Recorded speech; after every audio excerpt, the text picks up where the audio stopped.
Hi,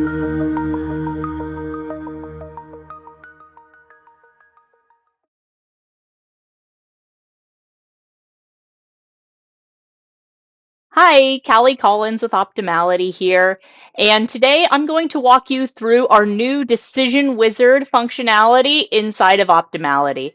So there's multiple ways to launch this, but I'm going to go ahead and get started with it right here in our execution network. So the decision that I'm wanting to understand is about this here procuring equipment A. So I'm going to go ahead and open this up, and down here we have access to our actions.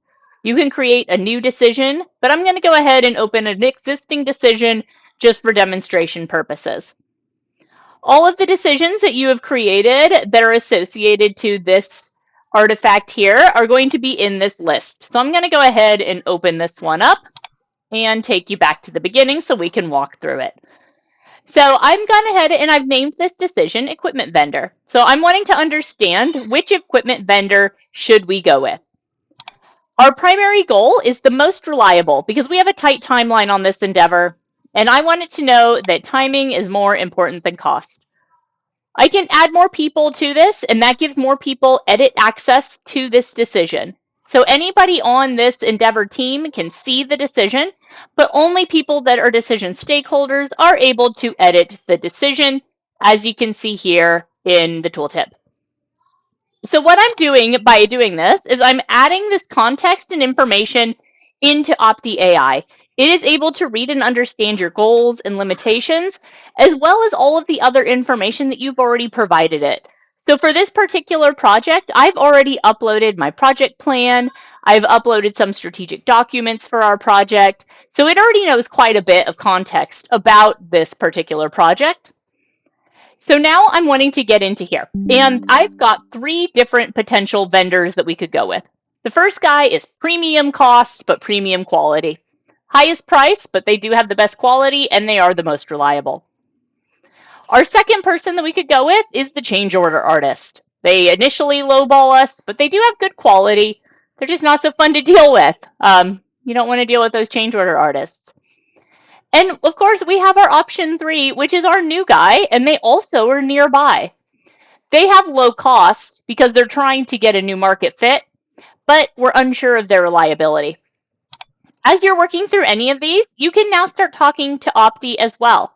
So I may ask Opti, what other options should I consider? Are these options meaningfully different? Any of these questions you may have, we give you some suggested questions, but you can also just ask Opti for responses. So on this one, I just ask what other options I may have needed to consider. So let's go back up here and take a look. So Opti has given us some fantastic information. All of this has been loaded with the knowledge of Rosnick, who is our decision analysis partner. And they've built in so much great feedback and information in here, and that has allowed Opti to really be much smarter than your average large language model, specifically around what is an option, what is an uncertainty, how does this process work, but also just general best practice for decision making. So on here, to start generating mutually exclusive alternatives, let's evaluate. So it talks about your existing ones. It talks about some other options over here. It's also going to go through some different alternatives that you may want to look for if you have any of these other options available to you. So let's go ahead and go to the next step. So now, why do we not know who we want to go with? It's because there's uncertainties out there. So we're able to put in up to 3 uncertainties. And so let's say the first one is, what if the new guy fails? They can't deliver. That would be the most negative outcome. If there's a shipping issue, of course, positive, there's no shipping issues, but there could be shipping delays, and that would be negative. And what if there are excessive changes? Best case, there would be limited change, but worst case, there's going to be excessive change. Again, in here, we would be able to ask Opti to analyze these uncertainties and provide us with information. So you have this Ask Opti AI assistant right alongside you as you're working through your decisions. So now let's set up some different rules. If the new guy fails, I'm never going to pick the new guy. So we can set that there. If shipping becomes an issue, Let's say I kind of still want to take a look at it. But if there's excessive changes, I'm not going to pick the change order artist. So now we have all of the different potential combinations of our options and our uncertainties. And so now we need to go through each one and we need to pick what we would do in each situation. If the new guy is great, they don't have any shipping issues, and there's limited changes, he's going to be the cheap one. Let's go with the new guy. Let's say here we're also going to go with the new person.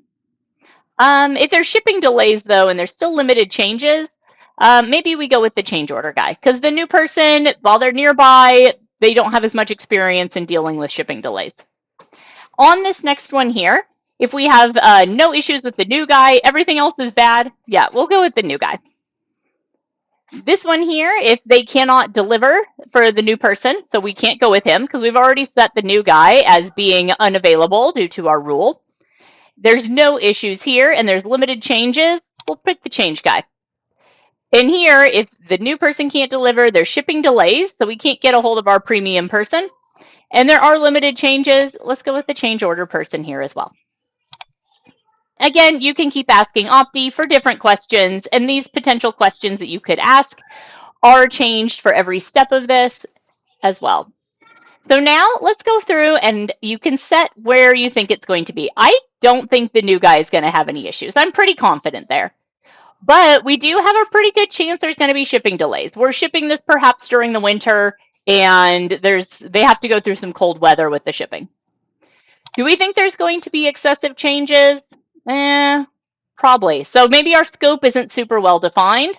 So we do think that there's about a 66% chance of excessive changes. So you can just quickly drag these wherever you feel that they are going to fall. And let's go ahead and continue on. So this is what our analysis has set us up to. So this is based on all of the different scenario probabilities, based on the probabilities that you picked, and who would be the winning option for each of these based on what you picked back here in your scenarios. So it is now calculating out that 58% of the time going with the new guy wins. But that's pretty close to half. So let's kind of take a look here.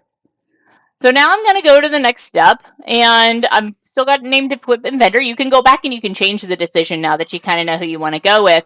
We've got 58% chance that the new person wins. So they're low cost, but we're unsure of their reliability. Now, reliability is our number one. So maybe we're going to go ahead and pick this premium cost and quality person. And even though the new person was at 58%, we can put in here 58% wasn't high enough to give confidence when reliability is the most important thing in this project. And so you can put in your decision rationale. You can see this is great for if you're working through a decision on your own, or if you have a whole team of people working together on this in a meeting, you've got somebody driving it, and you've got everybody else providing in their inputs. So the nice thing with this is if we pick premium cost and quality, it actually does not violate any rules. But if we would have gone and picked the new guy, there are chances where it would violate rules. And this would be one of those times where you want to go ahead and discuss what is your mitigation plan. What if it ends up where the new guy cannot deliver? You want to put in a plan for those risks. And what kind of mitigation can you do now? And what kind of mitigation would you do in the future if that's actually what ends up happening? You can go ahead after you're done with the decision, you can finalize and lock it. And once that decision is locked, it is encapsulated. Nobody can go back in and change it. That's where you would later see, how did this work out for you?